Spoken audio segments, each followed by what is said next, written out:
Seorang pria menyelinap ke rumah gadis dan ketahuan. Saat dia bingung, gadis itu malah langsung pergi dari depannya. Dengan mahir ia bersembunyi di bawah meja. Dengan cueknya, ia mulai mengunyah roti yang berjamur. Melihat hanya ada gadis kecil sendirian, pria itu menjadi berani. "Hai."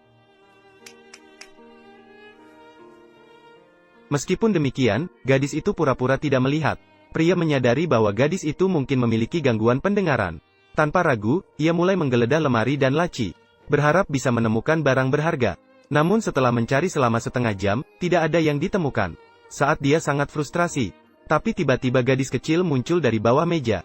Dengan mahir ia mengambil air mineral dari kulkas. Lalu ia kembali bersembunyi di bawah meja dan mulai minum. Setelah tidak mendapatkan apa-apa, pria itu frustrasi dan mulai merokok. Namun pada saat itu, gadis itu tiba-tiba semangat. Dia mencium aroma yang dikenal. Karena ibunya juga suka dengan rasanya. Gadis memberi kode rahasia dengan senang kepada ibunya. Pria itu terlihat bingung. Dia mendekati gadis itu dan bersalaman dengannya. Gadis yang merasakan itu langsung berlari mendekat. Dia pikir ibunya yang hilang sudah kembali. Sampai dia menyentuh wajah pria itu. Dia terkejut, wajahnya berubah pucat, dan segera melepaskan diri dari pria asing itu. Dia berlari kembali ke sudut amannya sendiri. Kali ini pria itu akhirnya yakin bahwa gadis itu adalah saksi kunci. Dia mengeluarkan ponsel dan menelepon. Dan yang menjawab telepon adalah ayah gadis itu. Ternyata pria itu adalah seorang bos gangster. Ibu gadis itu bekerja di bawahnya. Saat bertemu lagi, ibu gadis itu meninggal karena serangan jantung. Namun wanita itu masih memiliki hutang padanya yang belum dibayar. Maka pria itu diam-diam datang ke rumah gadis untuk menagih.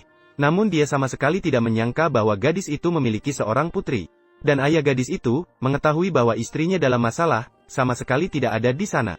Dia bilang lagi, "Toh kita belum menikah resmi. Jangan terlalu ikut campur urusan orang lain." Pria yang tak berkata-kata itu menelepon lagi. Namun yang didapat hanyalah penolakan dari lawan bicara. Hasil ini membuat pria itu sangat kesal. Tak disangka, mencari hutang malah menimbulkan masalah baru. Tiba-tiba, seseorang mengetuk pintu. Pria itu terkejut dan langsung menutup mulutnya rapat-rapat. Setelah mendengar bahwa yang mengetuk adalah istri pemilik rumah. Pria itu segera membuka pintu untuk bertemu. Awalnya dia ingin menyerahkan gadis itu kepada mereka. Namun dari mulut istri pemilik rumah, dia tahu sewa akan berakhir akhir bulan. Ibunya gadis itu masih memiliki deposit 80.000. Depositnya ada di tangannya. Pria itu dengan cepat memutuskan untuk tidak memperpanjang sewa. Dia bahkan berbohong bahwa dia adalah ayah gadis itu. Karena pekerjaannya tidak lancar, dia ingin kembali ke desa.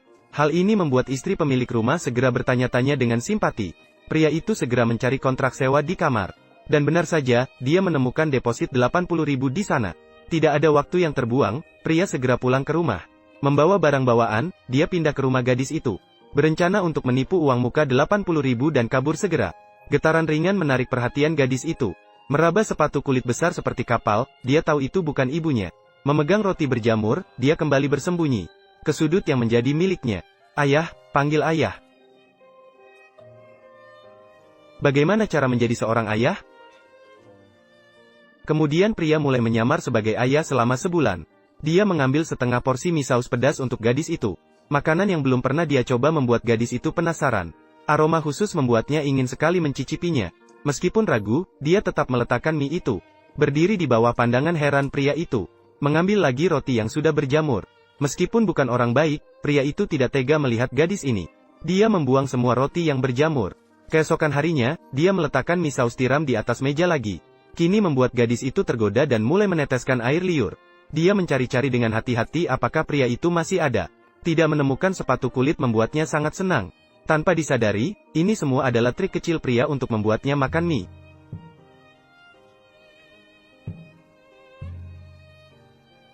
Gadis itu ragu-ragu beberapa kali sebelum memutuskan untuk makan roti miliknya sendiri. Namun roti yang dibuang itu sudah tidak ada lagi. Gadis itu panik dan berteriak ketakutan. "Ayo, makanlah ini." "Hei, bagaimana kamu bisa menjatuhkan mie?" Gadis yang kehilangan roti kembali ke sudutannya sendiri. Pria itu akhirnya menyadari bahwa merawat anak tidak semudah yang dia kira. Awalnya ingin membuat gadis itu kelaparan selama 2 hari. Namun akhirnya, karena hatinya lembut, dia membelikan gadis itu roti kesukaannya. Gadis itu terpesona dengan aroma roti yang akrab. Pada saat itu, gadis kecil yang cerdas juga menyadari bahwa pria itu sebenarnya bukanlah orang jahat. Kemudian langsung menuju ke meja pria itu. "Silakan makan, semuanya untukmu." Setelah kejadian itu, gadis mulai membuka hatinya kepada pria itu. Dan pria itu juga berusaha keras untuk menjadi ayah palsu. Di bawah perhatiannya, hidup gadis itu tidak lagi membosankan. Kamar mandi menjadi surga baginya. Saat petir dan hujan, dia akan bersandar pada pria itu. Gadis yang cerdas itu sudah menebak tentang ibunya.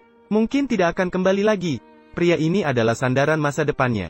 Pria itu mulai terbiasa dengan kehidupan seperti ini. Bahkan membawa laptop untuk bekerja di sini. Bahkan sukarelawan komunitas datang membantu. Tidak ada yang mengetahui bahwa dia adalah ayah tirinya. Tanpa disadari, hati pria itu sudah penuh kekhawatiran. Dia juga tidak menyangka bahwa dia begitu baik sebagai ayah. Dia melihat bahwa pria itu akan meraih kemenangan pada akhir bulan. Suatu hari, sekelompok orang asing masuk ke rumah. Ternyata ibu dari gadis itu memiliki hutang besar pada bank. Dia tidak hanya menyegel semua barang di dalam kamar. Bahkan deposit 80.000 yang diinginkan pria tidak dilepaskan. Melihat pria sia-sia, seperti membawa air dengan keranjang anyaman. Hanya saja belum memikirkan bagaimana menempatkan tempat tinggal gadis itu. Dia menemukan ini dari ponsel ibu gadis. Tanpa sengaja menemukan catatan obrolan. Bibi gadis masih berutang $30.000 kepada keluarga mereka. Ini jauh lebih banyak daripada deposit 80.000. Pria segera memulai perjalanan dengan mobil bekasnya. Dia bisa mendapatkan keuntungan besar jika menemukan bibi gadis. Gadis yang keluar dari pintu merasa heran dengan segala hal di luar. Angin sepoi-sepoi begitu hangat. Gadis memulai perjalanan mencari keluarganya yang berbeda. Karena tidak ada alamat pasti bibi gadis. Pria hanya bisa bertanya sambil berjalan. Beberapa hari berlalu, dia telah mengunjungi puluhan desa. Datang dengan penuh keyakinan, namun sekarang tidak mendapat apa-apa. Pria lelah setelah tinggal di penginapan. Saat itulah gadis melakukan gerakan aneh. Bahkan ingin memberi makanan yang sudah dikunyah kepada pria. Pria tentu tidak mau menerimanya. Namun anehnya, gadis itu masih terus memburu untuk memberi makan. Beberapa pria yang jengkel membuka pintu dan pergi. Hanya meninggalkan gadis tersenyum ke arah udara. Pencarian pada hari kedua tidak berjalan lancar. Tidak lama setelah keluar, hujan mulai turun. Gadis itu bersikeras ingin pergi bermain. Sementara pria tentu saja sangat enggan. Setelah beberapa saat, dia menyadari keheningan. Gadis itu duduk sendirian di depan jendela tanpa bergerak. Pria itu akhirnya luluh dan membawa gadis keluar untuk melihat hujan. Dan ini adalah kali pertama gadis merasakan air hujan alam. Bersama aroma rumput dan lumpur yang bercampur.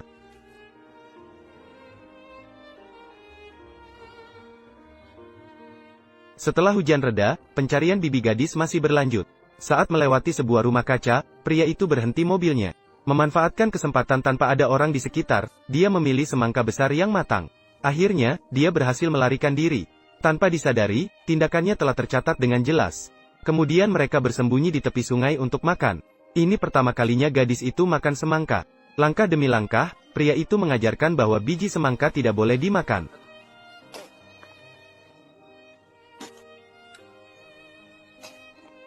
Tanpa disadari, pria itu mulai mengambil peran sebagai ayah.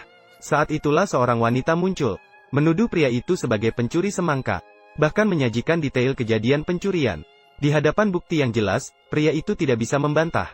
Karena kekurangan uang, dia terpaksa bekerja untuk melunasi hutang. Meskipun kaku dan tidak terampil, namun pria itu tetap menerima pekerjaan yang ditawarkan wanita dengan tulus. Pria itu sebenarnya datang mencari keluarganya dan diterima dengan hangat. Namun mereka tidak mengenal bibi dari gadis itu.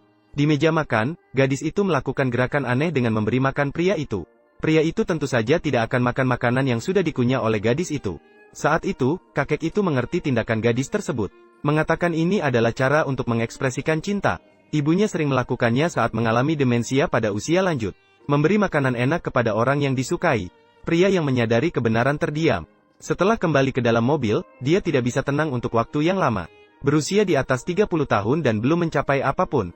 Menjalani hari-hari dengan penuh intrik dan kebingungan dalam hidup. Ini terjadi setelah bertahun-tahun orang tuanya meninggal. Merasakan kembali perasaan dicintai oleh seseorang. Dan cinta ini datang dari seseorang yang tak terlihat. Anak kecil yang tidak bisa mendengar. Awalnya dia hanya ingin menagih hutang. Sekarang tanpa disadari dia telah memasuki peran ayahnya sendiri. Pria tahu bahwa saat ini tidak mungkin menemukan bibi gadis itu. Maka dia pergi ke rumah wanita itu untuk memohon pekerjaan. Ingin menghabiskan beberapa hari bersama gadis itu di sini. Wanita baik itu menyetujuinya. Selanjutnya, dia membawa gadis itu mengenal padi. Menyentuh buah yang tumbuh di pohon. Merasakan keajaiban kehidupan kecil. Nyonya rumah melihat semua ini. Perlahan-lahan juga ikut terlibat. Merekam kebahagiaan ini dengan kamera. Berbagi dengan penggemar untuk ditonton. Tanpa disadari, hubungan tiga orang itu menjadi hangat. Namun kehidupan nyata selalu menghancurkan kebahagiaan. Pemungut hutang datang ke pintu. Ternyata mereka ditemukan melalui video. Untuk menyembunyikan pria di sini, beberapa orang pertama kali memberinya pelajaran keras. Kemudian merebut mobil bekas pria itu sebagai pembayaran hutang. Malam itu, pria itu berbaring di tempat tidur tanpa bergerak. Gadis cerdas menemukan sesuatu yang aneh. Memeluk pria itu erat untuk memberinya kenyamanan. Pria itu meletakkan tangannya di sudut matanya. Menulis 2 kata air mata. Dia bahkan tidak bisa merawat dirinya sendiri. Tidak percaya bisa melanjutkan seperti ini. Keesokan harinya, nyonya rumah datang mencari. Menemukan bahwa kedua orang itu sudah pergi. Yang tersisa adalah surat ucapan terima kasih. Sementara pria itu sudah naik bas pulang saat ini. Dia membawa gadis itu ke tepi laut. Dia menyebarkan abu ibu gadis ke laut. Terakhir kali bermain-main dengan gadis itu. Bersiap untuk mengakhiri hubungan ini. Keesokan harinya, pria itu pergi ke panti asuhan dan menandatangani perjanjian. Mengeluarkan roti kesukaan gadis itu untuk dimakannya. Kemudian menghilang dalam sekejap. Tak lama kemudian, gadis itu menyadari pria itu tidak ada. Kali ini, dia tidak ingin roti atau mainan. Hanya ingin ayah tirinya.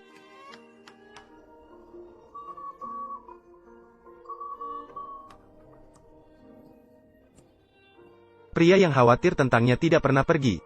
Membuka pintu dan membiarkan gadis itu memukulnya. Mengapa dia akan meninggalkan gadis yang memberinya kehangatan? Gadis itu menarik tangan besar dan menulis di atasnya kata-kata air mata yang baru saja dipelajari.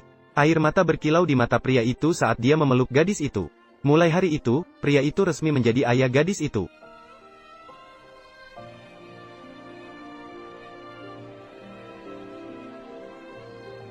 Dia membawa gadis itu ke sekolah khusus.